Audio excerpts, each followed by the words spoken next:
March 28th, 2017, Park Boulevard. The time and date of my very first GBM. What's your name, year, major, and favorite color? Little did I know that this would ignite the spark that would begin my APSA story. APSA has been an opportunity for me to learn culture, embrace the meaning of community, and understand what it means to be Asian American.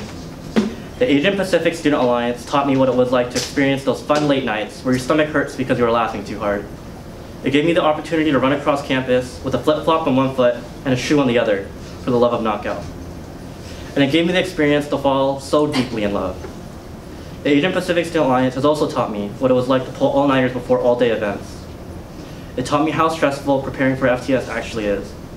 And it gave me the painful, yet so invaluable experience of heartbreak. These APSA experiences molded me into a strong, confident, and ambitious person, the person that stands before you all today. My name is Vincent Chung, and I'm running to be your 2019-2020 president. I want to motivate my board to be ambitious. I know everyone running for next year's board, like me, has a vision. Whether it's to create new events, make a new set of family guidelines, improving events such as night market or high school conference, I know these individuals have potential to make something special happen. I believe that as president, it is my duty to help board members build their visions into action. Because of this, I believe that the best way to lead APSA's executive board is to do it from behind. What does it mean to lead from behind? At every APSA event, board members eat last. It's not that we're not hungry, but it's because our first priority is to serve. The purpose of executive board is to serve, help, and assist general body members in events that they participate in. In the same vein, the role of president is to serve, help, and assist board members in their own journey. I want to be able to support board members both physically and in their mental health. Whether it's to give last-minute rides for board members to pick up gifts for mentees, or to detour boba trip after an external event, I believe doing small acts like these to support my APSA family helps create a sense of community and establishes friendships. Not only am I deeply invested with the future of APSA, as demonstrated by my near-perfect E-squared attendance, I also make an effort to reach out to those who aren't as active or do not plan on being leaders in APSA's environment. I understand that people get out of APSA what they put in, but this does not mean that the uninvolved should be left behind. There are general body members who aren't as invested in APSA, and just because a member isn't part of extended executive board or active in family socials, it doesn't mean we should treat them differently. I believe leading from behind means ensuring that no member, no matter their level of commitment, is left behind from the APSA family. Even though I'm willing to drive the extra miles to help my board, I believe my greatest role in assisting my board members will be regarding mental health. Being on board turns a 15-week semester grind into a 15-week fist fight. By taking events off, balancing schoolwork, and having time for personal reasons and APSA duties, I believe that it is possible for board members to stay strong both physically and mentally. By checking in regularly with board members, making sure everything from officer reports to large-scale event planning is going well, I want to make sure that board members know I am behind them every step of the way. In addition, the idea of working around board members' exam schedules allow for more convenient scheduling.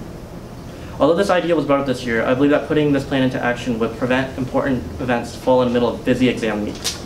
I know that working around all 18 board members' schedules is impossible, but it's a step in the right direction for the purpose of allowing board members to stay on top of their academics.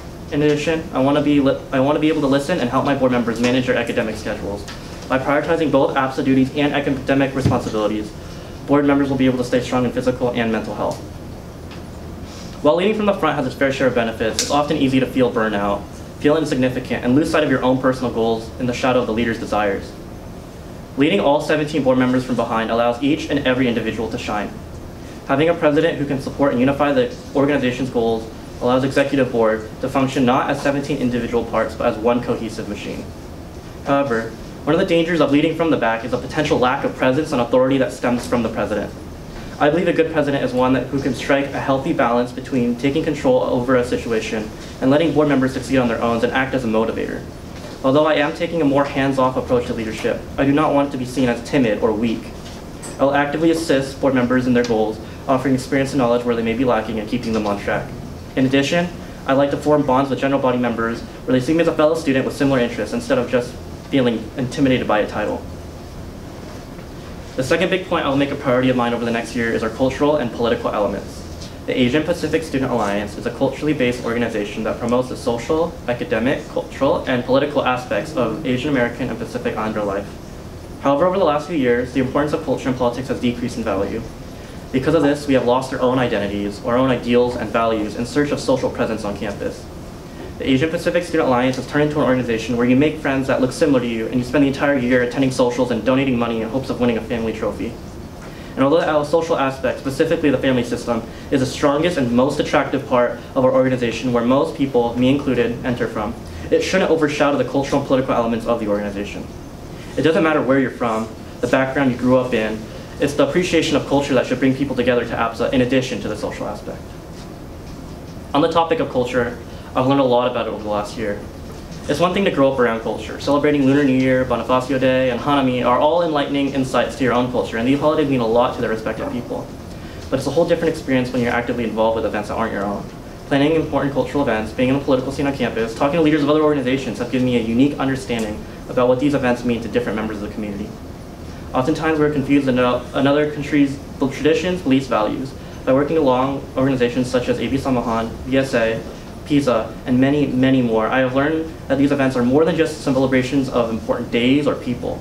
I've gone beyond to ask why they celebrate the events and the implications they have on their respective culture. Overall, these experiences have helped me develop a strong sense of cultural competency. I believe that my involvement in the Asian American Pacific Islander Coalition, referred to as APIC, reinforces this learning that I can apply to the cultural and political aspects of our own organization. I was fortunate enough to work under and assist in the planning of many APIC functions and learn about leadership, communication, and efficiency for leaders who have been on an executive board for 2, 3, and even 4 years. Because of a diverse and experienced cast of leadership at APIC, the organization has already put together a homecoming win and a Lunar New Year festival within 1 year of its revival. But these victories were not a product of complacency or maintaining the status quo. These victories required dedicated members to go beyond what was expected of their roles. Political coordinator used to be a role that would strictly present a 5-minute segment every other GBM in order to say we're teaching politics. As a 2018-2019 political coordinator, I've watched many GBMers shift their stance on politics and show more interest in getting informed about issues that affect their lives. Now, especially with the revival of APIC, it has grown into a completely revamped role. The duties of the position, including regularly attending APIC meetings to discuss sensitive and hard-to-navigate issues, as well as plan events in appreciation of not only Asian American, but Pacific Islander culture. The traditional 5-minute political segments have turned into 10-minute segments that encourage audience engagement and participation, that transform the segments from a lecture into a fun learning experience that general body members can enjoy, which is especially difficult for politics. Additionally, in collaboration with the cultural coordinator, I have planned a politicultural GBM in both semesters to create a space to inform members about issues that are commonly avoided or aren't spoken about, and attempt to educate members about serious issues they may have never heard of. In the president's role, I plan to keep the strong emphasis on the social and academic aspects of APSA, but also intend to push for cultural and political advocacy. Although many will pin these responsibilities on the political and cultural coordinator, this change will have to come from all of the executive board. Because of this, I believe through emphasizing our existing cultural elements, as well as placing more importance on inherently cultural events, there's a very possible goal to achieve within the coming year. By going beyond my position's expectations and creating responsibilities and new possibilities and going beyond the so-called limits of my position, I believe I can take APSA to new heights. I'm choosing to run for president because I feel as though I have more to give the community. As a general body member, I won knockout in my first semester, participated in FTS dance and fashion my second semester, ultimately leading me to win Member of the Year at Banquet. But I still sought to achieve more within the organization. As APSA's APIC representative, I assisted APIC in creating a stronger presence on campus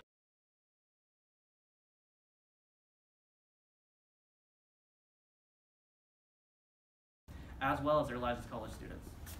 I am proud of the awards I've won and the titles I hold. And although they speak to the person I am today, when my APSA journey is over, no one will remember these achievements. Because we aren't defined by our achievements, but instead by our own personal growth and impact we have on our communities right here and now. In 5 years, no one will remember what my name was, what titles I held, and what awards I've won, but what matters is the lives I've influenced in the present day and how I've changed APSA for the better. I want to inspire to help GBMers feel the same emotions I felt in my first GBM. I want them to stay out into unreasonable hours. I want them to work as a team. I want people to learn about not only their culture, but appreciate the cultural practices of others. I want my board members to know what it truly means to go beyond their bylaws. And as they write their own APSA story, I will be there every step of the way. What they will remember is not my title, but instead the GBMer who bonded with them, the political coordinator who informed them, and hopefully the president that inspired them. Thank you.